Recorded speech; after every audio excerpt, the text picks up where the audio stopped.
సూర్యాపేట జిల్లాలో వానాకాలం ఖరీఫ్ సీజన్ సాగుకు వ్యవసాయ శాఖ సర్వం సిద్ధం చేసింది. ఈసారి జిల్లా పరిధిలో మొత్తం 6 లక్షల ఎకరాల్లో పంటలు సాగు చేయడమే లక్ష్యంగా ప్రణాళికలు రూపొందించిన అధికారులు ఎల్నినో ప్రభావ ముప్పు ఉన్నందున రైతులు సాంప్రదాయ పంటల కంటే ఆరుతడి వాణిజ్య పంటల వైపు మొగ్గు చూపేలా ప్రత్యేక క్రాప్ డైవర్షన్ ప్రణాళికలతో క్షేత్రస్థాయి అవగాహన కార్యక్రమాలకు శ్రీకారం చుట్టారు. ఈ సీజన్ కోసం వరి, పత్తి, మిరప, మొక్కజొన్న, కంది, పెసర, వేరుశెనగ, ఆయిల్ పామ్ పంటల సాగు లక్ష్యాలను ఖరారు చేయడంతో పాటు విత్తనాలు, ఎరువులను సిద్ధం చేశారు.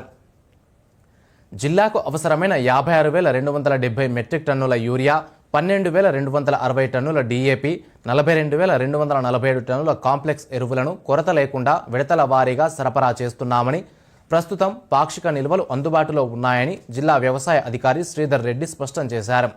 వర్షాభావ పరిస్థితులు ఎదురైనా పంటలను నిలబెట్టుకునేలా రైతులు వ్యవసాయ అధికారుల సూచనలను పాటిస్తూ లాభదాయక పంటలను ఎంచుకోవాలని ఆయన కోరారు. ఈ వానాకాలంలో ఎల్నినో ప్రభావంతో కొంత వర్షపాతం తక్కువ వచ్చే అవకాశం ఉందని వాతావరణ శాఖ అంచనా వేసింది. దాన్ని దృష్టిలో పెట్టుకుని వ్యవసాయ శాఖ ద్వారా రైతు సోదరులకు వరి విస్తీర్ణాన్ని తగ్గించి వరికి బదులుగా ఇతర ఆరుతడి పంటలు పండించవలసిందిగా కోరుతా ఉన్నాం.